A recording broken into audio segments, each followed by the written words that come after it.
Rotary hose. So back at the bench, we have our underbody painted, our main body painted. Now we actually came in and backed everything with white,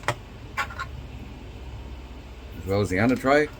And I also I backed up the wing with white because I wanted these two greens to be the same. Now the plan was, as you probably saw, I think I mentioned it, we ran out of the green, the PS17. But the plan was to go over the white in the PS17 so that it keeps everything green like it should be. But after seeing it, once it all goes together, I actually don't mind it. And where is that decal sheet? Oh, now decal sheet. I haven't even actually taken this out of the packet yet, so I might do that. Now the wing decals. Once they go on, we're going to have half of the wing in the lighter green, and over the white, the bottom half will be in the white, obviously. And I actually don't mind that. And there's also the black top force that goes across the back. So I think the white is just going to be a nice contrast and break it up a little bit. That, and well, we can't buy any more green unless we buy it online, and that'll be another week away, maybe a week and a half. So we're sticking with the white under the wing. So now it's time to cut out some decals, stick them onto this gorgeous looking top force body. And we can stick everything on the chassis and hopefully take it out for a rip. I say hopefully because well, it is the weekend again. We started this build a week ago, and it's been absolutely pissing down rain on and off for the last week. So the track is very wet. So we might get it out for a run today. We might not. So we are just going to, I don't even have the instruction manual here to follow the order of the decals. It's actually in the filing cabinet, mate. So we're going to get that out. Follow the order of the decals. I'm going to cut them out as usual, and Zach is going to apply them. We're not going to show you every little step of that, but we'll bring you back momentarily, or periodically I should say, for little updates for how we're going with the decals.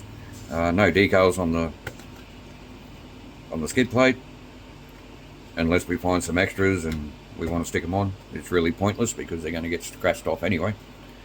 So let's crack on and cut some stickers out, and we'll bring you back when we're sort of halfway through or something. Okay, before we start, I think it's pretty important to mention, well, for starters, these decals aren't pre-cut, they're not die cut, so you need to cut them out. You can either use, well, we either use a hobby knife or the Lexan body scissors, but mostly I use the hobby knife. I can usually get a nice clean even cut.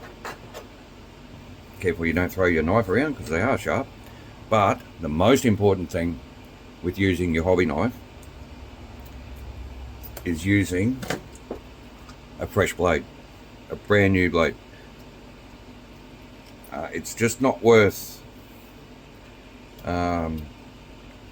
like, this is a part of the build where you don't want to go cheap and just keep using old blades. I put all my old blades into this old drill container so that they don't just end up lying around all over the place. And also, when this is full, we can tape it up, throw it in the bin, and be confident that the people who actually take away the bins and sort out the rubbish, and just be confident that they're not going to get cut or hurt or anything like that. So look after your fellow man, be kind, and think about other people. Right, now that that's over and done with, we've got a fresh new blade. I'm just going to cut this one out on camera, and since I'm doing it on camera, it's going to be terrible and awful. We're going to cut this one out. Zach's going to apply the start applying the decals. We have our soapy water ready if we need it. Actually, the first thing Zach's going to do while I'm cutting the sticker out is spray this body completely in the soapy water and wipe it over with a fresh, brand new microfiber cloth, just to get any greases and oils off it, because this body has been painted for a week, and we have been putting it on and off the finished chassis to set things up and whatnot. So Zach's just going to clean that up while I cut out this decal. Now I'm going to try and do this as neatly as I can. These cut mats, self-healing cut mats, are just, I can't think of a good enough word to describe them. I used to cut out decals on a sheet of glass. We have our desk over there with a full sheet of glass on the top, and I've actually undercut that one, but that's okay.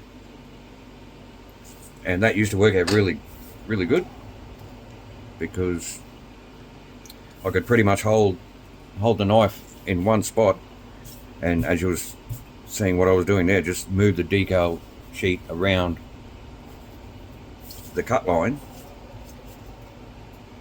and it worked out really, really good. But as soon as I started using this self-healing mat, and what did I tell you? I'm doing it on camera, so I'm making a dog's breakfast out of this.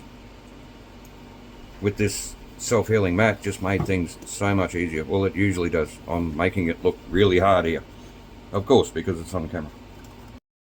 Yeah, we got a little bit of a mishap on the corner there, but you shouldn't see it once it's on. So body's all clean, the camera's all shaky, we're ready to go. So we're just going to start putting stickers on.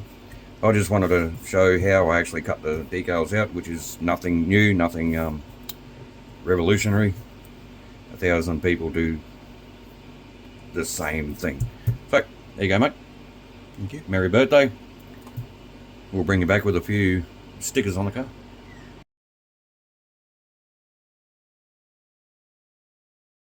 So this is where the Lexington scissors come in handy.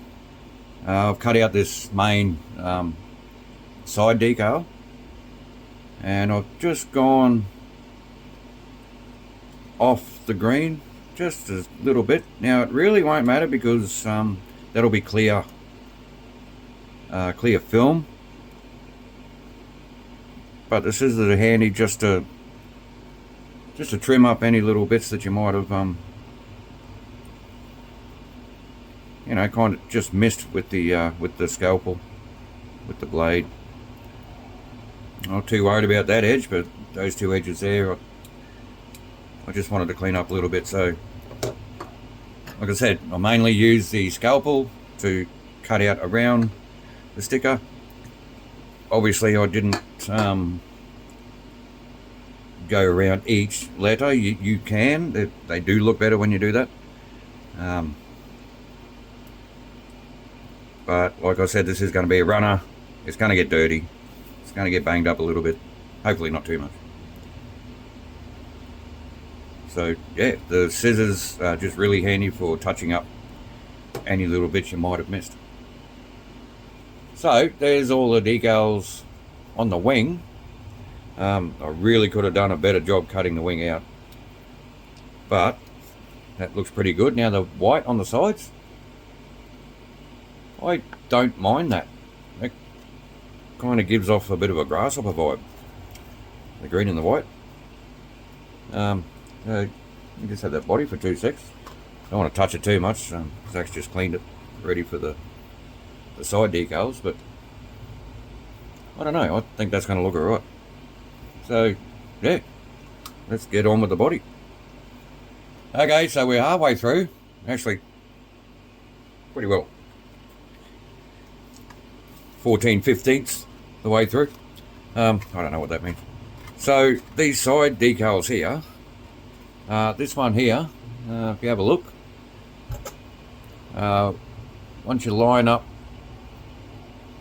these are two separate decals, so once you line up the front of here, the rear has this step, and it doesn't show that on the picture in the manual, it doesn't show it on the box. It's everywhere else is supposed to be a nice smooth line. So this side I just came in with my blade and just trimmed that up.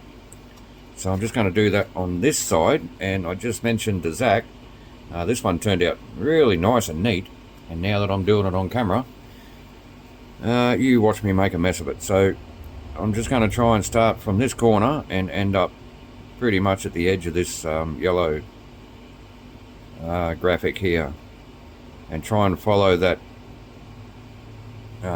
natural curve in the body. So hopefully I've got that there.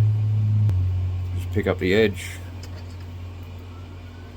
with the blade. There's my ride.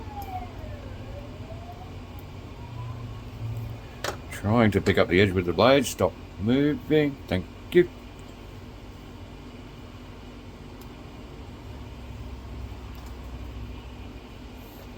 And that just tidies up that little step there. What the actual problem was, the bottom sticker was shorter than the top sticker.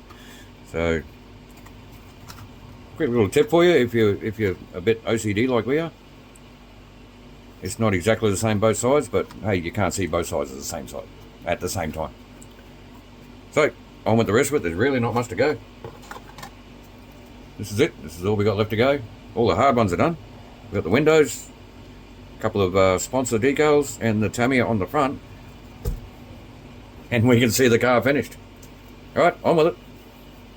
Alright, so Zach's just, you can see him just there, just finishing off the body, the decals on the body. So the under tray, I've just gone ahead and put some random stickers on. I thought it fitting if we put a 100. We had some number decals left over.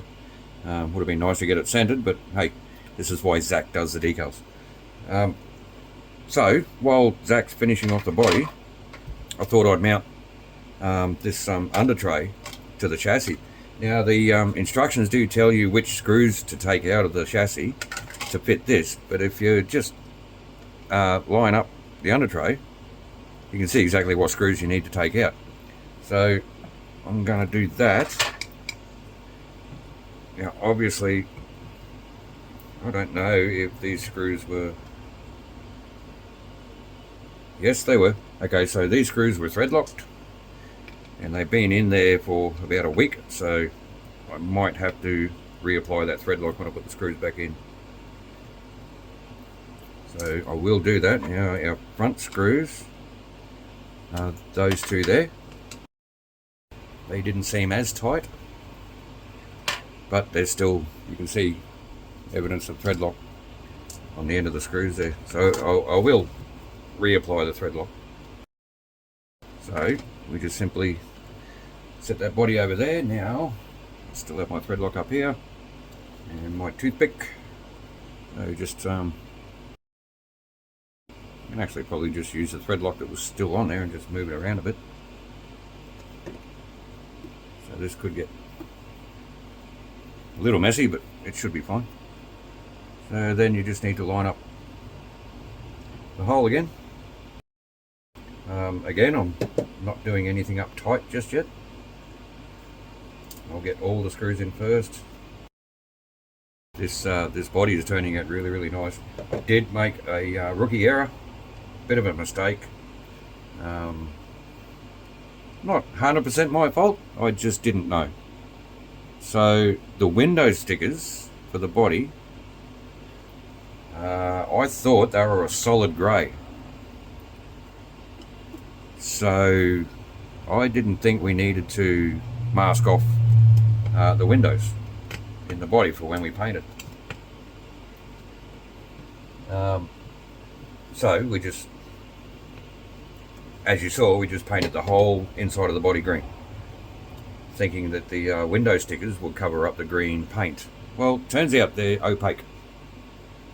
Translucent. The other opaque.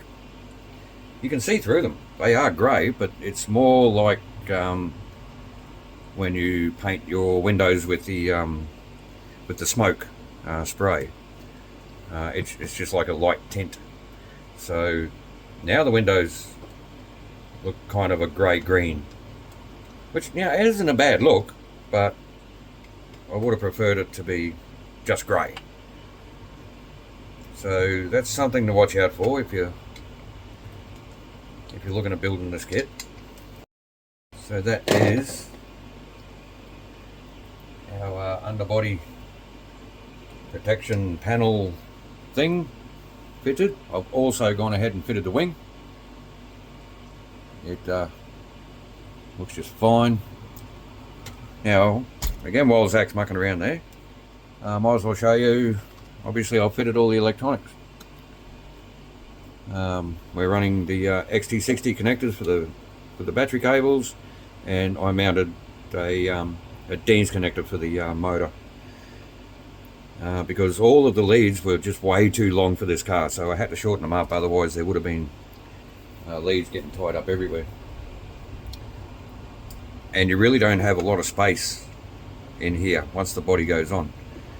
Speaking of that, these body posts here, well, they're not body posts, but they're body pin posts. The instructions tell you to line up the holes running this way. I did that, and I trial fitted the body after it was painted, and one of the body pins scratched the inside of the body. So you can actually see that on the outside of the body. It's a tiny little imperfection.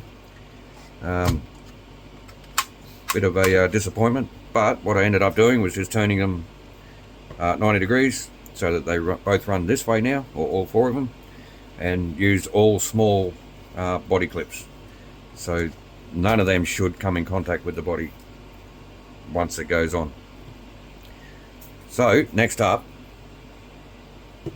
Zach's only got a couple of stickers to go, so we're going to wait for him, and then we can fit the body. So there is our top force body complete. Zach did a absolutely beautiful job on employing the decals as usual. Now you can see what I was talking about with those window stickers. They are darker, but they still come across green in the light, which, you know, gives it its own kind of look, I guess. We come in with our usual silver tape. This is where the those body pins for the battery holder line up to. If you look really close, you can see there's one there. Don't know if you're going to be able to see it, where it's scratched underneath the body. So I'll put them on, and where the body posts go. Now, time for the big moment. Let's chuck it on the body. Let's chuck it on the body? Let's chuck it on the chassis. So you just saw the chassis. Another thing I didn't mention, the aerial wire. I just put it into one of the aerial tubes that you get with every Tamiya kit. Pretty much every Tamiya kit. And like I said, I think in an earlier video, just some gentle heat, and just molded that tube around, and it's just zippy tied together. It just sits in that aerial mount there. One thing we haven't done actually, yeah, we can't do that yet. Velcro along the side of the body, or along the side of the bottom tray to hold the body on. Alright, so totally forgot about that. Now it tells you a certain way to mount the hook and loop, which is actually, I'm pretty sure is a technical term for Velcro. Velcro is a brand. Right, so you can see why they call it hook and loop.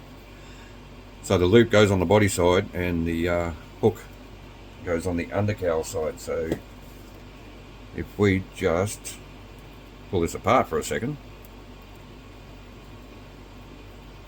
everybody my age, you would have remembered when sand shoes came out with Velcro laces.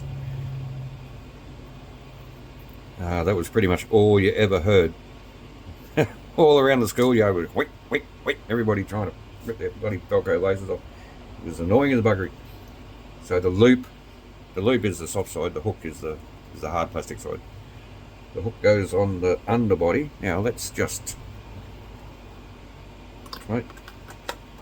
kind of half line this up, and there's a huge gap there actually. It must pull in and line up. So I don't think it's going to really matter too much. Just checking again, the hook side goes on the undercowl. Start with this one, I've already pulled it apart. So the hook side, the hard plastic side, or the harder plastic side, will go there-ish. We'll probably just put it straight in the center. I'm not separating them because it actually says in the manual to keep them together. Well, it shows you with a picture, but keep them together. Mount one side. We'll just do the other side real quick. I've got to tell you, I'm pretty excited about running this car. It looks great, feels good. I gave it a little bit of a run inside the house this morning. It's pretty zippy. We haven't programmed the ESC yet. So that's something we're going to have to look at a bit later on. And then it tells you in the manual to just peel off the paper from the other side and basically just fit the body and press it on. This might be a good job for Zach. I reckon you can peel that sticky bit off there, just like that, and both sides. And yeah. Right, so now we can fit our body, and I'm just going to spread the body out as it's going on, so I can line up the body post first, and then bring everything together, and hopefully everything sticks how it should. That one's having a bit of an issue there. Maybe it was put in the wrong place. Who would have done that?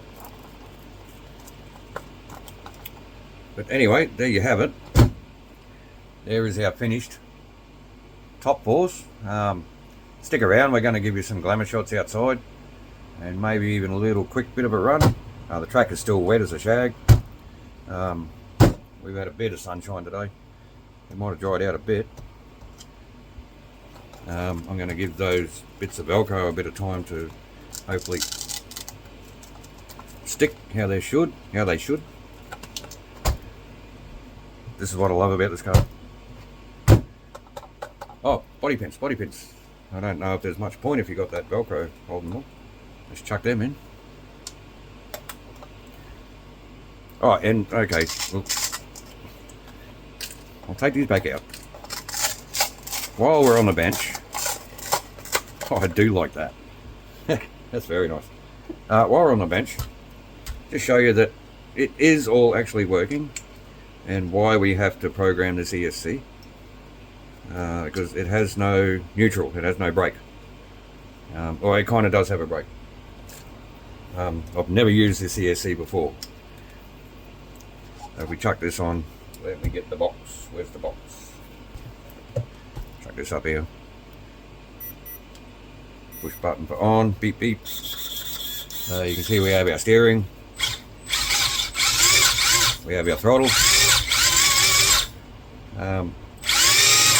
Now, as soon as you let throttle go, it goes directly to brake and then directly to reverse. So I'm guessing that's a function for the actual crawler ESC.